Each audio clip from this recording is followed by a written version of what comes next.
기업의 AI 전환, AX 패러다임이 바뀌고 있습니다. 어떻게 하면 AI를 많이 쓰게 할 것인가를 넘어 AI로 얼마나 가치를 창출하고 그 성과를 어떻게 측정할 것인가로 말입니다.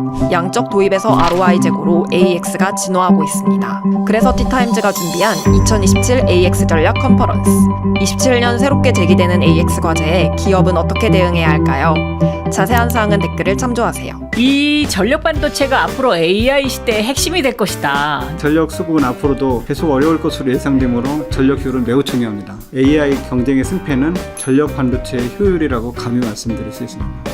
그런데 최근에 엔비디아가 그 데이터 전력 시스템을 실리콘 카바이드나 갈륨 나이트라이드로 전환한다. 근데 이게 휴머노이드 로봇 시대에도 갈륨 나이트라이드가 앞으로 핵심이 될 것이다. 실리콘은 퇴출되고 그 차세대 전력 반도체인 실리콘 카바이드와 갈륨 나이트라이드가 주류가 될 거로 보고 있습니다. 전력 반도체 수요는 HBM과 같이 가는가 아닌가 이제 조심스럽게 생각하고 있습니다. 안녕하셨어요. 박영선의 테크토크입니다. 보통 우리가 AI 반도체 하면은요, GPU, HBM 뭐 이런 거 많이 떠올리는데요. 그런데 요즘 AI 전력 반도체라는 말을 자주 들으실 겁니다. 이 전력 반도체는 재경부의 전략경제자문단에서 2027년도 대한민국의 전략경제 아이템 11개 가운데에 하나라도 꼽혔습니다. 과연 이 전력 반도체는 무엇인지 오늘 알아보도록 하겠습니다. DB하이텍의 이상기 부사장님 나오셨습니다. 안녕하셨어요. 네, 안녕하세요. 네. 네, 초대해 주셔서 감사합니다. 네. 이 전력 반도체가 앞으로 AI 시대의 핵심이 될 것이다. 이제 사람들이 이런 이야기를 요즘 참 무척 자주 하거든요. 이 전력 반도체란 도대체 무엇이냐? 좀 쉽게 설명해 주시죠.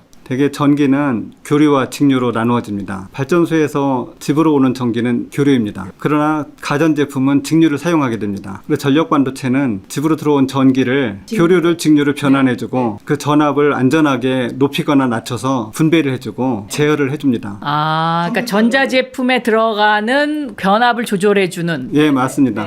근데 컴퓨터는 예를 들어서 칩이 3V를 사용할 수도 있고 모터는 12V도 사용할 수 있고 그렇기 때문에 각각 다른 전압을 요구하기 때문에 그 전압에 맞게 전압을 높여주거나 낮춰줘서 분배를 해주고 그리고 안전하게 사용할 수 있도록 제어를 해줘야 됩니다.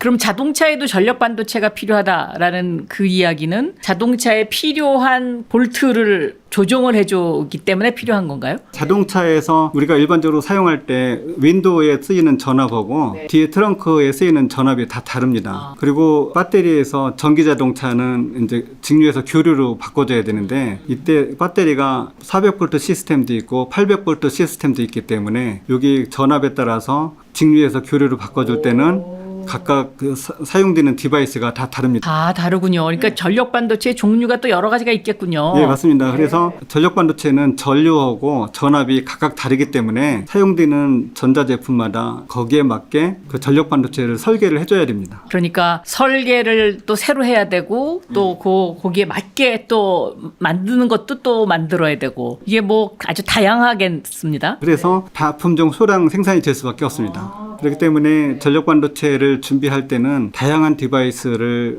준비를 해야 되는데 저희 회사 같은 경우는 5V부터 1200V까지 넓은 영역의 전압 사용할 수 있는 디바이스를 만들어서 프로세스 디자인 킷이라고 고객이 설계할 수 있는 것을 제공하고 있습니다. 근데 이제 AI의 두뇌는 GPU다. 그러면 전력 반도체는 심장혈관이다. 뭐 이런 표현을 하시던데요. 이게 왜 심장혈관인지 좀 설명해 주시면 더 일반인들이 많이 도움이 될 것 같아요. 일반적으로 두뇌는 이제 복잡한 계산을 할 때 그 심장에서 혈액을 제공을 해줘야 되지 않습니까? GPU가 복잡한 연산을 하게 되면은 그 전기가 필요합니다. 그렇죠. 네. 이 전기를 전력 반도체가 알아서 탁탁 제공해 주는 거. 전력 반도체에서 제공을 해줄 때 전기 손실이 적어야 되고 그 열 발생이 적어야 됩니다. 그리고 전기가 수 나노세클에도 끊기면 안 됩니다. 만약에 전기를 공급하는데 전기가 끊기면은 이 뇌에 산소 공급이 막히는 거랑 똑같은. 그 전력이 만약에 공급이 제대로 안 된다면은 GPU가 계산을 하다가 이제 에러를 범할 수가 있다고 생각합니다. 그래서 이제 요즘 그 AI 데이터 센터화가 급증을 하면서 전력 문제가 이슈가 되고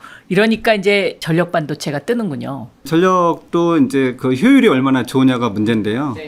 실리콘은 전력이 그 AC에서 DC로 변환할 때 손실이 되는 전류가 많습니다. 근데 이게 전류가 열로 발생을 하게 됩니다. 그래서 그 열이 많이 발생을 하고 그 연산이 많이 하게 되면은 누수되는 전류가 많기 때문에 열이 많이 발생한다고 할 수가 있습니다.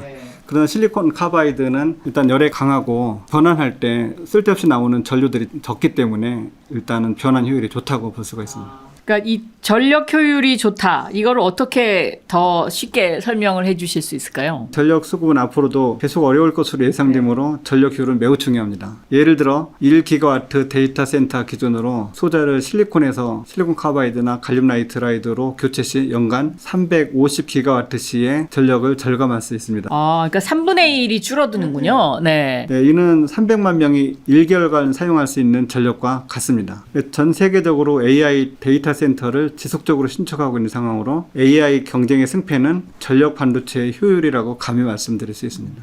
그러니까 이제 이 전력 반도체에 들어가는 물질이 실리콘에서 실리콘 카바이드 혹은 갈륨 나이트라이드로 이제 바뀌는 거군요. 예, 맞습니다. 실리콘 카바이드와 실리콘, 그다음에 실리콘과 갈륨 나이트라이드 어떤 차이점이 있는 건가요? 전력은 전류하고 전압을 곱하는 거거든요. 근데 이제 전압 영역이 예를 들어서 5V부터 100V, 500V, 1000V로 간다고 하고 전류는 거기에 따라서 100mA, 200mA, 500mA, 1A 이런 식으로 축을 우리가 생각을 할 때 실리콘 영역보다는 실리콘 카바이드나 갈륨 나이트라이드가 그 전압 영역이 넓고 그리고 전류 영역이 넓습니다. 그렇기 때문에 실리콘이 대응할 수 있는 파워 영역보다 더 높은 파워 영역을 실리콘 카바이드가 담당하고 갈륨 나이트라이드는 하이 프리퀀시, 고주파 영역을 담당하는 그런 소자로 생각할 수가 있습니다. 그러면 그 소재를 쓰면은 그만큼 열 발생이 줄면서 속도는 훨씬 더 빨라지는 건가요? 예, 맞습니다. 네. 예, 실리콘 카바이드나 갈륨 나이트라이드가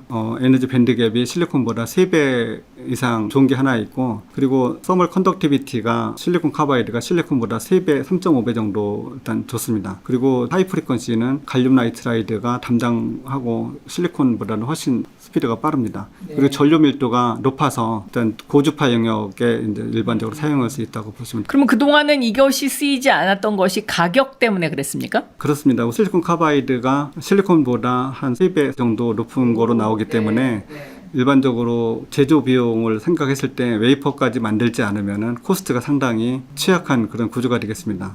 그런데 최근에 엔비디아가 이제 그 데이터 전력 시스템을 실리콘 카바이드나 갈륨 나이트라이드로 전환한다. 뭐 이런 발표를 했잖아요. 데이터 센터를 보면은 외부에서 13.5kV가 들어온다면은 얘를 이제 DC로 바꿔줘야 되는데 그 역할을 하는 게 실리콘 카바이드가 되겠습니다. 그리고 이제 DC를 또 각각의 전력 시스템이나 차단기, 변압기 등에 쓰이게 하려면은 또 다른 전압으로 변환을 해줘야 됩니다. 그렇기 때문에 이제 13.5kg가 들어오지만 여러 단계를 걸쳐서 전압이 변환이 되게 됩니다. 그렇게 되면서 변환이 되면서 이제 손실이 되는 전류가 많기 때문에 열이 많이 발생을 하고 그게 실리콘 대비 갈륨 나이트라이드나 실리콘 카바이드가 더 좋다는 얘기를 드리는 겁니다. 훨씬 효율적이다. 네. 그럼 이게 어떤 그 엔비디아가 이런 식으로 데이터 전력 시스템을 갈륨 나이트라이드나 아니면 실리콘 카바이드로 바꾼다. 라고 발표한 것이 시장에는 지금 어떤 신호를 주고 있습니까? 어떻게 보면은 시장에서는 생존을 위한 필수 수준이라고 그동안 전력 반도체 시장의 주도권을 실리콘에서 실리콘 카바이드, 갈륨 나이트라이드로 바뀌면서 전기 자동차가 실리콘 카바이드의 성장을 견인했다면 이제는 AI 데이터 센터가 실리콘 카바이드나 갈륨 나이트라이드 시장을 7대 수요처로 급부상하게 이게 점점점 됩니다. 좀 시장이 넓어지는 거군요. 네, 맞습니다. 그러니까 당연히 관심이 쏠릴 수밖에 없겠네요. 자료를 보면은 데이터 센터에서 1기가와트 기준으로 전력 반도체 소자가 실리콘으로 환산했을 때는 한 5만 장 정도가 들어가는 거로 예측이 되는데 실리콘 카바이드 경우 10,000장, 갈륨 나이트라이드도 10,000장 정도 규모로 예측을 하는 거기 때문에 상당한 차이가 있습니다. 값은 비싸지만 그만큼 그 여러 가지 효율이 뛰어나서 실리콘보다 더 적게 쓰이면서 또 이게 몸집도 작아지니까 사이즈도 줄고 예. 뭐 이런 여러 가지 장점이 있군요.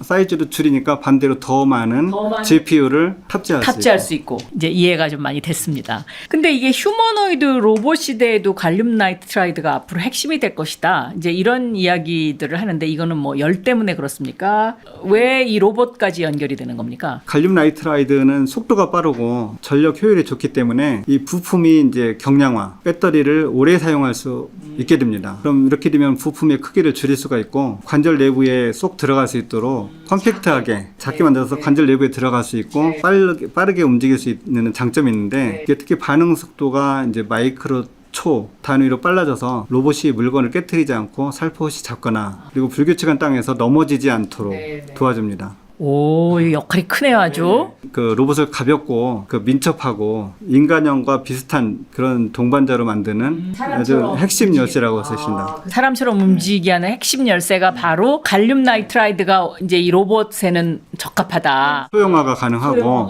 에너지를 오래 쓸 수 있기 때문에 그럼 실리콘 카바이드보다 갈륨 나이트라이드가 휴머노이드 로봇에는 아주 많이 활용이 되겠군요. 갈륨 나이트라이드는 전력 밀도가 높아서 고주파 동작이 가능하고 그렇기 때문에 실리콘 카바이드보다는 소형화의 배터리 그 효율을 좋게 해서 오래 쓸 수 있고 이 오래 쓸 수 있다는 얘기 이게 아주 또 중요한 것 같습니다. 근데요, 이 한국은 메모리 반도체 세계 1위 국가잖아요. 그런데 이 전력 반도체 점유율은 2%도 되지 않는다. 이거 왜 이렇게 우리나라가 이 부분에서 이렇게 취약합니까? 우리나라는 80년대 초 메모리 반도체를 중심으로 생태계가 구축이 되어 있습니다. 근데 전력 반도체는 단가가 낮고 당시에는 시장 규모가 적어서 메모리 대비 중요성이 낮아 민간 투자 및 정부 지원이 미미했습니다. 반면에 해외에서는 전력 반도체를 정부 주도로 지속적으로 투자를 진행해서 생태계를 구축하였습니다. 그게 어느 나라입니까? 그게 이제 미국도 그렇고 되게 일본, 유럽 대부분 선진사들이 지금 현재 실리콘 카바이드나 갈륨 나이트라이드를 선점하고 있는 회사들이라고 볼 수가 있고요. 그럼 이 전력 반도체 주류를 이루는 대표적인 회사들이 어디가 있습니까? 독일의 인피니온이 세계 1등 기업이라고 할 수 있고요. ST마이크로, 온세미가 대표적인 회사이고 미국의 TI, 일본의 롬, 르네사스, 미쯔비시 등이 있습니다. 대한민국은 뭐 이렇다 할 글로벌 업체는 보이지 않고 그 실리콘 전력 반도체 분야에서는 DB 하이텍 있을 정도라고 생각하시면 될 것 같습니다. 그러면 이제 앞으로 이 시장이 점점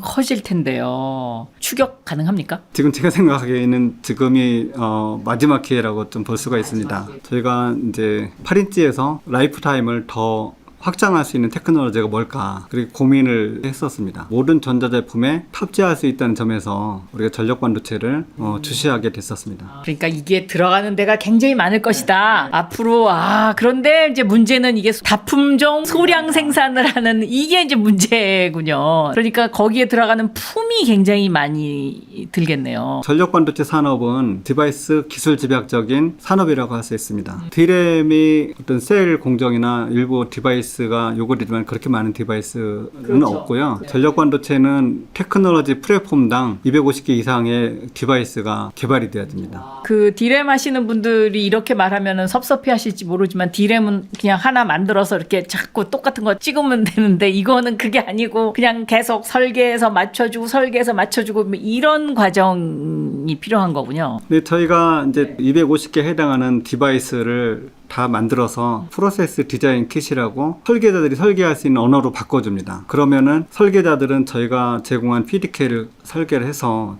내가 원하는 다양한 어플리케이션을 만들어서 설계도를 저희한테 주면은 저희는 팹에서 공정을 진행해서 웨이퍼를 다시 이제 팹리스 설계자들한테 줍니다.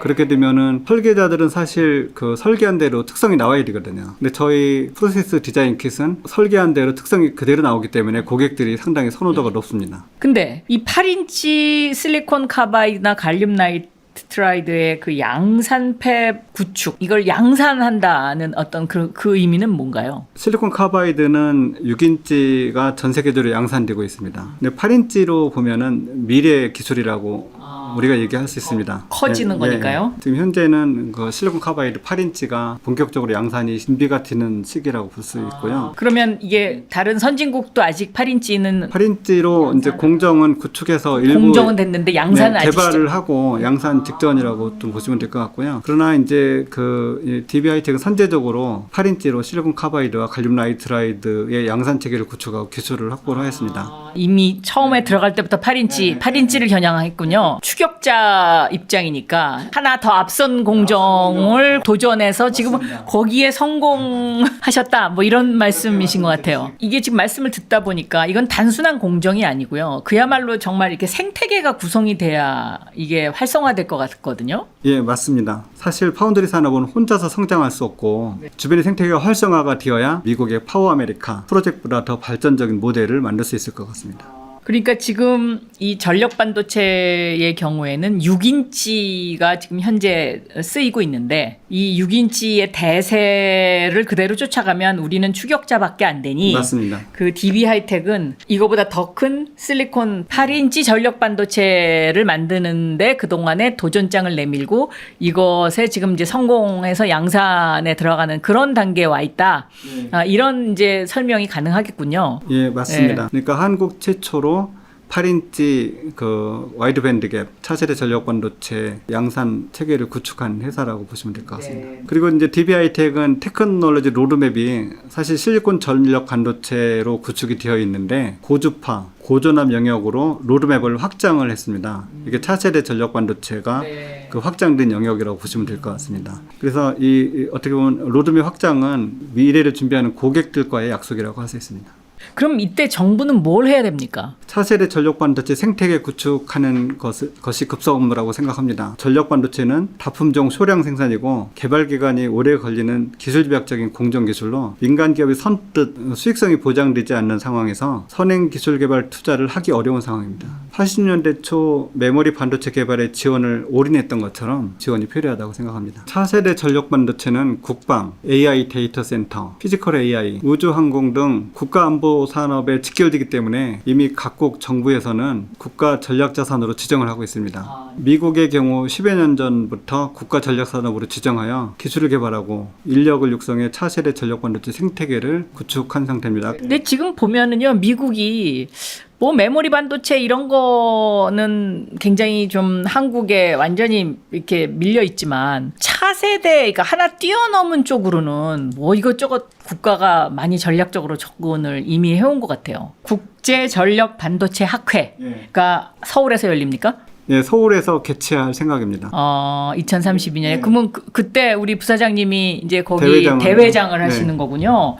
그러니까 그만큼 이 학회를 유치했다는 것 자체가 전력 반도체에 대한 세계의 한국에 대한 관심이 높아지고 있다. 뭐 이렇게 해석해도 되는 거죠. 전력 반도체에 대해서 이제 전문 회사가 됐고 이전에는 제가 처음에 2008년에 갔을 때는 DB하이텍이 어떤 회사야 그랬거든요. 근데 이제 가서 계속 그 전문가들을 만나면서 얘기하고 우리 회사의 또 위상이 높아지면서 DB하이텍은 전력 반도체 전문 회사야. 그러니까 내년에 그 TSMC가 주관하는 국제 전력 반도체 학회에서 학회장을 맡으신 것 자체가 대한민국의 전력 반도체의 기술에 대한 인정이라고도 볼 수 있겠네요. 인정을 받은 거로 볼 수 있죠. 그렇군요. 그러면 앞으로 5년 후 AI 산업에서 가장 크게 달라질 모습이 있다면 어떤 걸까요? 예, 5년 후 AI 산업의 데이터 센터의 폭발적인 전력 소비와 그리고 온디바이스 AI의 배터리 한계를 극복하기 위해서 실리콘은 좀 심하게 얘기하면 퇴출되고 그리고 차세대 전력 반도체인 실리콘 카바이드와 갈륨 나이트라이드가 주류가 될 거로 보고 있습니다. 실리콘 카바이드는 8인치 공정 체제가 전면 성숙 단계로 이를 거로 보고 있습니다. AI 산업에서 전력 반도체는 단순한 부품을 넘어서 AI 시스템의 생존을 결정하는 치명적인 열쇠로 격상될 것 같습니다. 네, 알겠습니다. 그러면 이 HBM 다음에 한국이 세계 1등을 노려야 할 반도체가 바로 이 전력 반도체다. 이렇게 주장하시는 거죠? 네, 맞습니다. 네. 전력 반도체는 그 HBM과 하나의 세트로 구성되어 있기 때문에 HBM과 같이 가는 것만으로도 세계 1등이라고 할 수 있습니다. 왜냐면은 전력 공급을 해주는데 서버 렉의 전력 시스템 자체가 HBM에 맞게 이제 세팅이 되어 있기 때문에 HBM이 바뀌면은 이 전력 시스템도 같이 이제 거기에 맞게 바뀌어야 되기 때문에 전력 반도체 수요는 HBM과 같이 가는 거 아닌가 이제 그렇게 조심스럽게 생각하고 있습니다. 그리고 이제 HBM 이외에도 사실 모든 전자제품에 전력 반도체가 들어가지 않습니까? 그러니까 더 많은 수요가 예측이 되고 있고 그래서 이쪽 분야는 한국이 꼭 1등을 노려봐야 될 그런 중요한 분야라고 말씀드렸지만 파운더리는 그 혼자 성장할 수가 없습니다. 생태계가 같이 성장을 해야. 맞아요. 그게 이제 TSMC가 잘 나가는 게 이게 생태계가 잘 만들어져 있기 때문에 그렇잖아요. 그럼 제가 한 가지 마지막으로 제일 잘 나간다는 독일 회사 전력 반도체 인피니언 거기가 8인치 만듭니까? 8인치도 지금 이제 셋업을 하고 있는 걸로 알고 있고요. 아직 양산은 안 하고요. 양산은 지금 하고 있을 거예요. 양산 하고 있어요. 인피니온 테크놀로지는 하이엔드 가장 좋은 특성을 가지고 있기 때문에 대부분 회사들이 벤치마킹 대상자로 삼고 있고요. 그러니까 이제 전력 반도체 엔비디아군요. 예, 맞습니다. 거기서 8인치 양산에 들어가면 지금 우리 DB 하이텍이 8인치 양산 들어가면 이게 양대 경쟁 체제인가요? 이제 추격자라고 얘기를 했었는데 그 경쟁력 있으면은 이제 대등한 수준으로 같이 가는 거죠. 사이즈는 8인치는 뭐 같이 만들더라도 이 8인치의 어떤 그 효율이라든가 특성 면에서 더 우수하면 앞설 수 있다. 이런 말씀이시군요. 맞습니다. 그러니까 지금 아주 결정적인 순간에 와 계시는 거군요. 네, 맞습니다. 네. 대한민국이 메모리 반도체 이후에 전력 반도체로 우뚝 서는 그날을 기대해 보도록 하겠습니다. 오늘 감사합니다. 네, 감사합니다. 미래를 먼저 보다 티타임즈.